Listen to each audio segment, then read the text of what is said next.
グローバルスターとして世界中から高い人気を誇る BTS。デビューから今日まで止まることなく走り続ける大活躍の7人は人格者としても知られています。それを裏付ける一つが寄付活動。BTS が積極的に寄付に協力していることは有名です。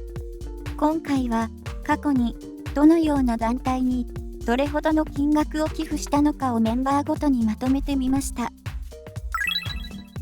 BTS は寄付天使。これまでの寄付活動を紹介。BTS はグループとしても個人としてもこれまでに多くの寄付活動を行ってきました。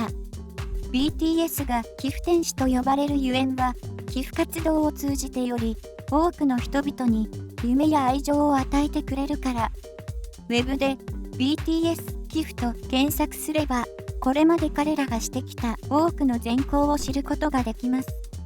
メンバー自身が寄付したことを明かしているわけではないので、もしかすると公表されていないものもまだあるかもしれません。BTS は自分たちの確立した地位をより良い方向に発揮しているのですね。そしてメンバーの善行に引っ張られるように、アーミーも寄付に積極的なことで有名です。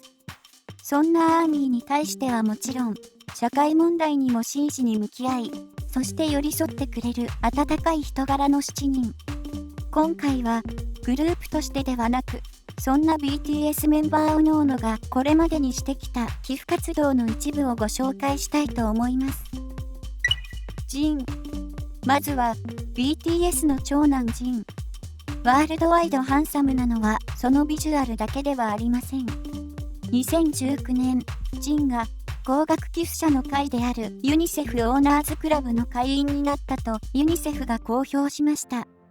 ちなみに、このユニセフオーナーズクラブには、俳優のウォンビン氏や元フィギュアスケート選手のキム・ヨナ氏と、各界からそうそうたる顔ぶれがその名を連ねています。ユニセフによると、2018年5月から、ジンは周囲に知らせることなく毎月一定額を寄付し続け、その合計額がなんと1億ウォン約1000万円を超えたそう。ユニセフ韓国委員会の事務総長は、感謝を告げるとともに、ジンの寄付が多くの若者たちの関心を集めるきっかけになることを期待していると語っています。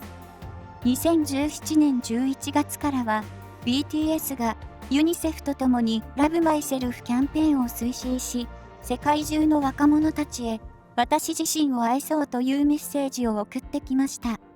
寄付をはじめとする多様な活動を行ってきた BTS としてではなく、一個人としても人知れず定期的な寄付を行っていたジン。ユニセフ以外にも動物好きなジンは韓国動物保護協会へフードや食器、毛布を寄付したりしています。そんなジンの善良な行いは多くの注目や共感を呼び、それに倣ったアーミーによって寄付活動はさらに広がりを見せています。2018年10月以降に寄付システムが導入された韓国のアイドルチャートでも、ジンは最高の寄付スターに選定されました。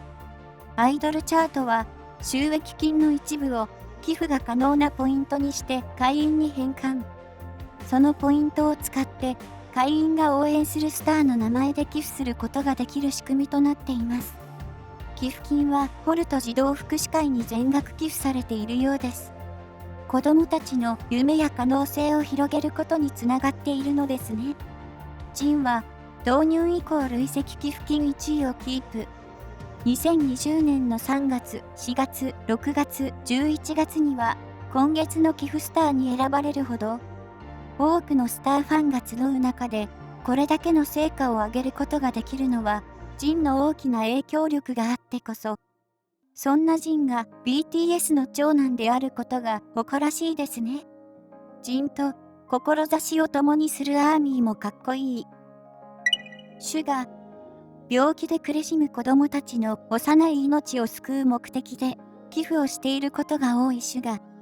小児がんや白血病で苦しむ子供たちに役立ててほしいと、シュガ自ら始めたようで、毎年自身の誕生日3月9日に寄付活動を積極的に行っています。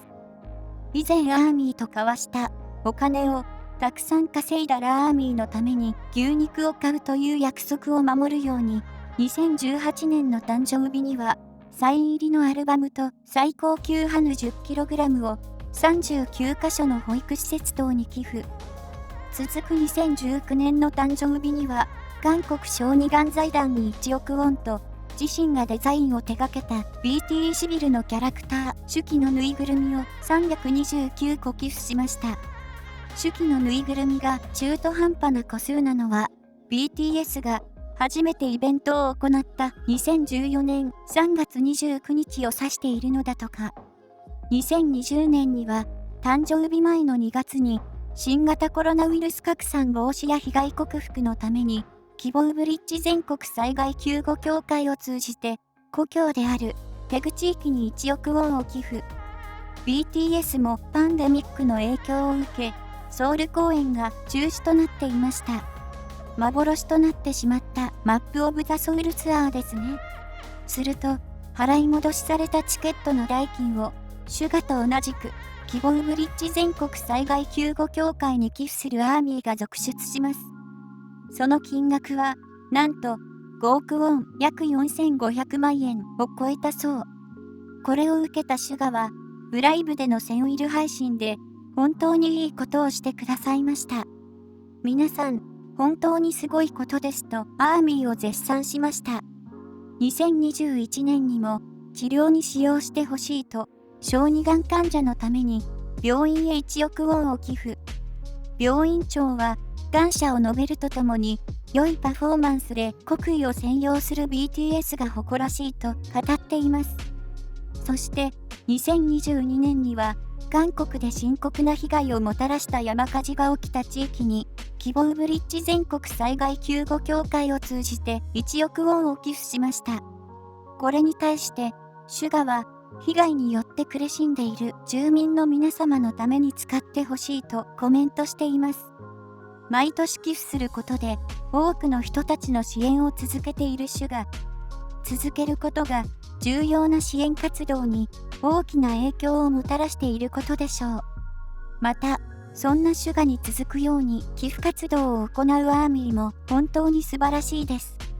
ファンのみんなからの寄付だという意味を込めて、アーミーの名義で寄付するシュガと、その気持ちに応えるようにシュガ名義で寄付するアーミー。とても素敵な関係ですね。J-HOPE。まさに、その名の通り、希望担当の J-HOPE も積極的に寄付活動を行っています。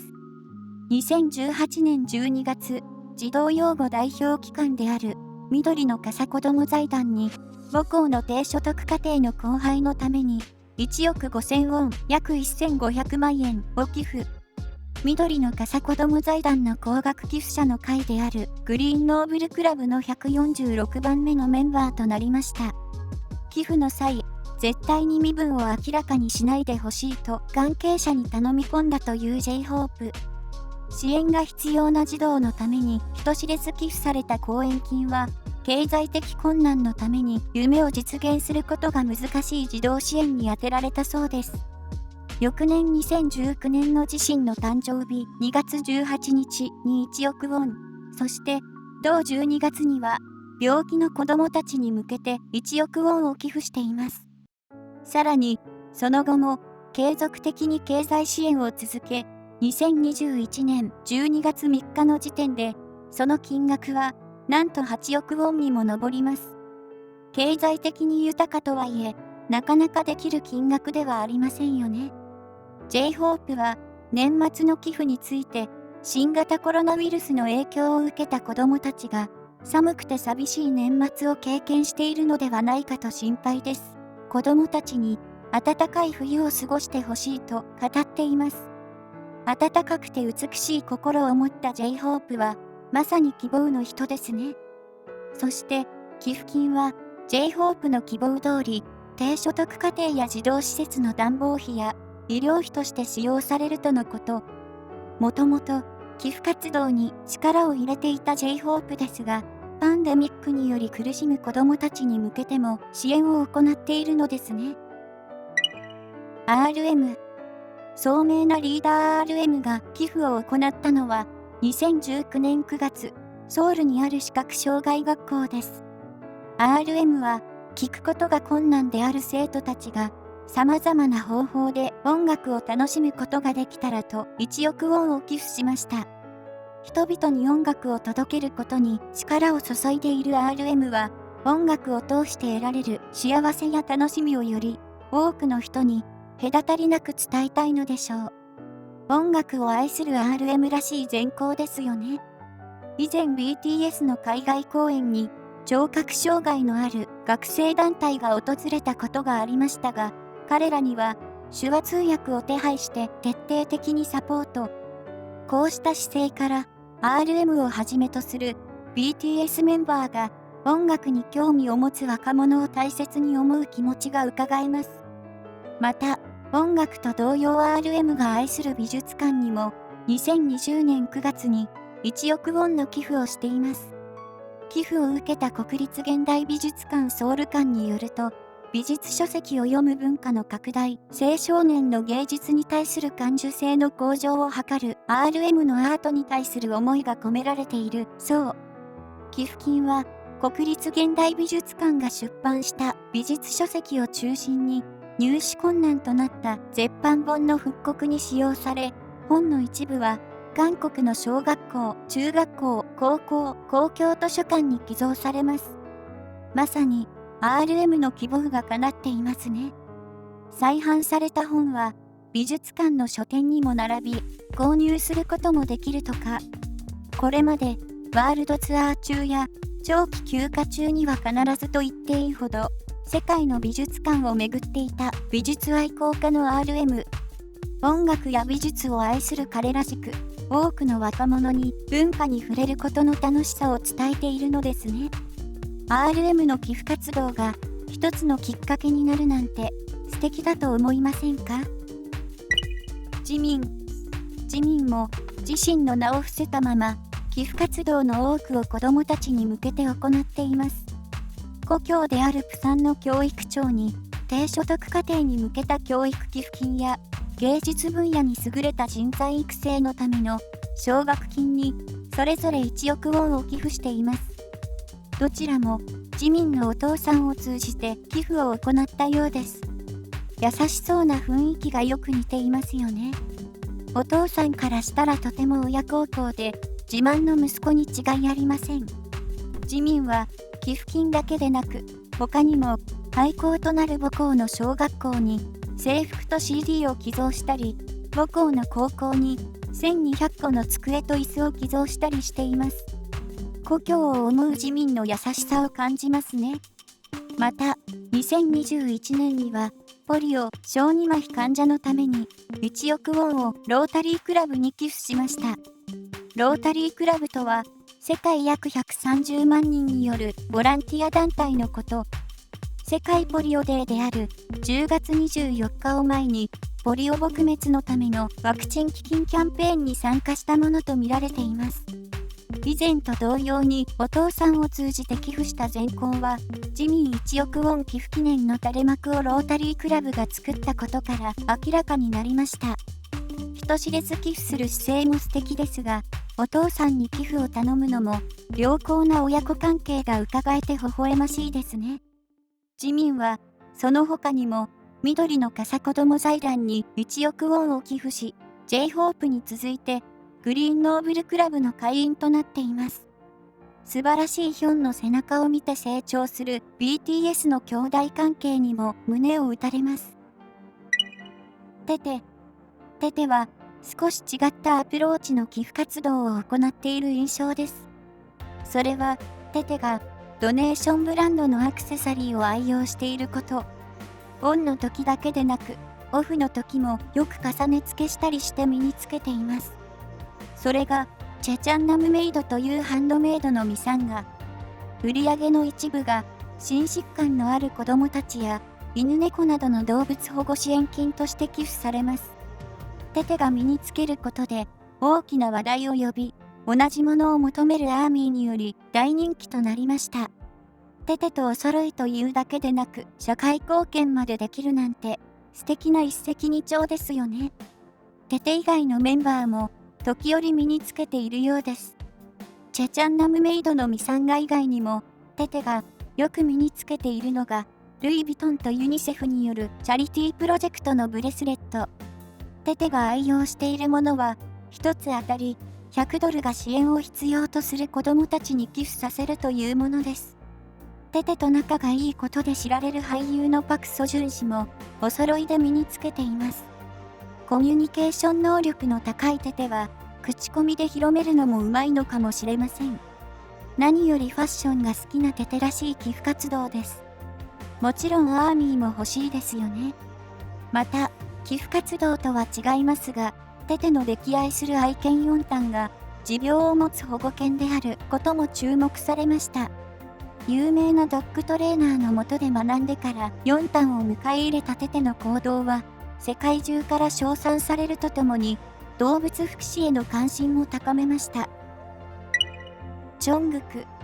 チョングクもテテと同じようにドネーションブランドであるデリクサーのブレスレットを身につけていることで話題になりました。保護犬や保護猫などの動物愛護や支援をコンセプトにしたブランドで、収益の一部はアジアの動物愛護団体へと寄付されます。犬好きなジョングクらしいですよね。ジョングクが身につけていることで、たちまち話題となり、天然石のブレスレットは問い合わせが殺到して品切れになりました。さらに、プライブでジョングクが飲んでいた昆布茶も話題沸騰により一時品薄状態に。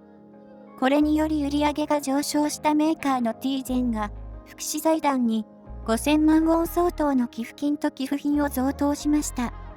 チョングクの影響力によって得た利益を社会に還元するという素晴らしい善行ですよね。このような善の連鎖も BTS メンバーの日頃の姿勢があってこそではないでしょうか。当然といえばそうですが、その影響力は凄まじいものがありますね。さらに BTS メンバーだけでなくアーミーからも愛されるジョングク。中国のファンクラブジョングクチャイナは2021年のジョングクの誕生日を記念して7つの慈善団体に合計7万人民元約118万3000円をジョングク名義で寄付しました。7つの慈善団体とは児童養護施設やモバイル PCR 検査室、捨てられた動物の保護などでそれぞれに1万人民元約17万円ずつ寄付しています。こうしたアーミーによる善行は中国だけでなく世界中で行われています。率先して寄付活動を行う BTS だからこそ、いい影響を受けたアーミーも寄付を通じて多くの人たちと愛情を分かち合うことができるのですね。自発的に慈善活動に取り組む BTS とアーミーは世界中から模範となる存在として大きな注目を集めています。誇らしいですね。まとめ。今回は BTS の寄付活動についてご紹介しました。寄付一つとってもメンバーの人柄や個性を感じますね。社会問題に真摯に向き合っている BTS メンバーの寄付活動はここで全てを紹介することはできません。ファンはアーティストを映す鏡だと表現されることがありますが、BTS とアーミーはお互いにいい影響を与えている良好な関係。こうした善の連鎖が断ち切られることなくより多くの人に伝わり、それがまた誰かの助けになることを祈るばかりです。まさに寄付天使と呼ぶにふさわしい BTS。これからも彼らの活躍を応援せずにはいられませんね。